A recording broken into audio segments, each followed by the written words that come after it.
Thank you very much for that introduction, John. How do you follow an introduction like that? Easy. I couldn't follow a word. What did you say? Couldn't follow what? Now, Mr. President, fellow Toastmasters and extinguished guests.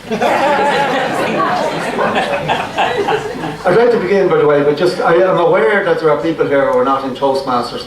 So I would like to just give them the definition of what a Toastmaster actually is. A Toastmaster is somebody who stands up after a sumptuous meal to tell you that the best part of the evening is over. I hope that won't be the case tonight, John. Actually, I often say that Toastmasters is a great organisation. It's a pity there's so many speeches involved. Anyway, I won't go into that. I want to congratulate John here this evening, and I suppose the question on many people's lips is there no beginning to John's talents? Sorry, I said that wrong. Sorry, John. It's okay, myself and John get on like a horse on fire.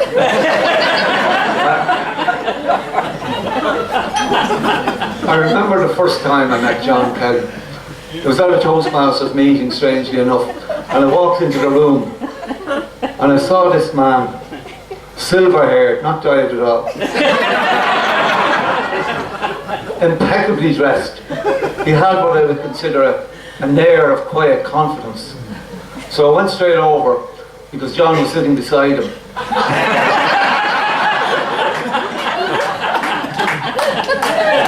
I remember that night well. John gave a very memorable speech. It was all about, well, it was memorable. What I seem to remember was what it lacked in interest, it gained in length.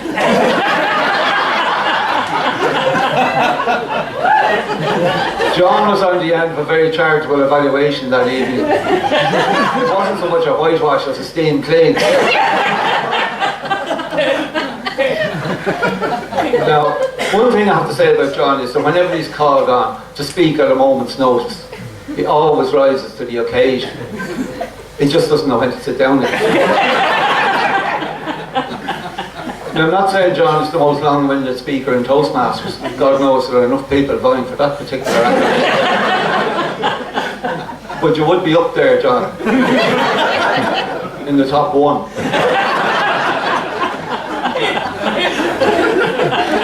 Now, I don't know if many of you know this, but John is actually ambidextrous. Did you know that? Which is very useful for John because he can manage to clap himself on the hand, with both hands. He's also a gifted musician.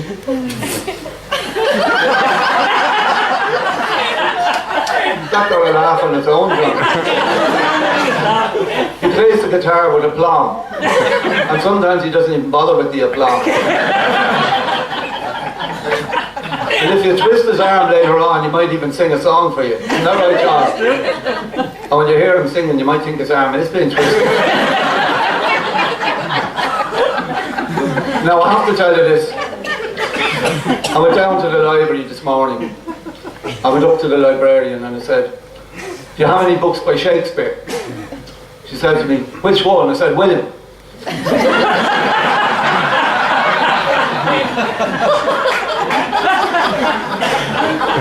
I wanted to draw on a famous speech by Mark Antony, where he says, "I didn't come to bury Caesar, but to praise him." And I've come here this evening to praise John Kelly. I just haven't got round to it yet.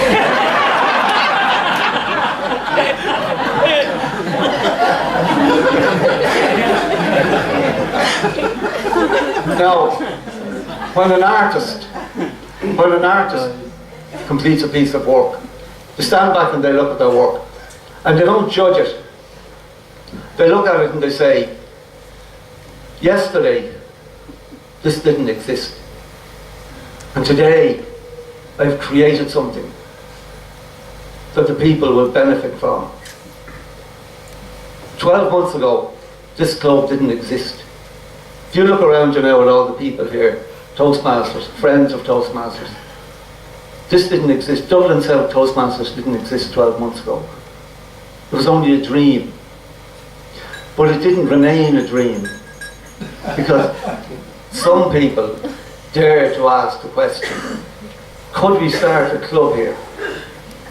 And of course, I'm sure they were reminded, no, you couldn't start a club here, not now, this is not a good time to start a club, wait for another time, wait till things get better. These are very bad times, people are depressed, people have no money. And the response was, should we do it anyway? And they did do it. And they made a club that will benefit people. Now John would be the first to admit that there was a team effort.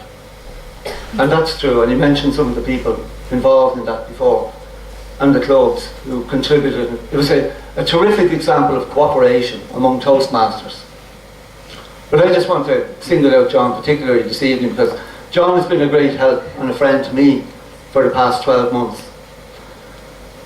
And I would say, John, you encapsulate the true spirit of Toastmasters, because with your willingness to work so hard, you have an infectious good humour, but most of all, your willingness to share your time and your resources for other people.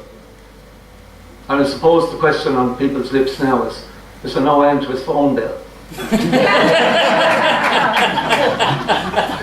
So perhaps anyone who isn't standing, if you might be upstanding now for a final toast.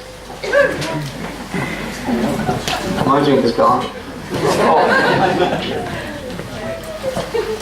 Fellow Toastmasters, you've just had some turkey stuffed with sage.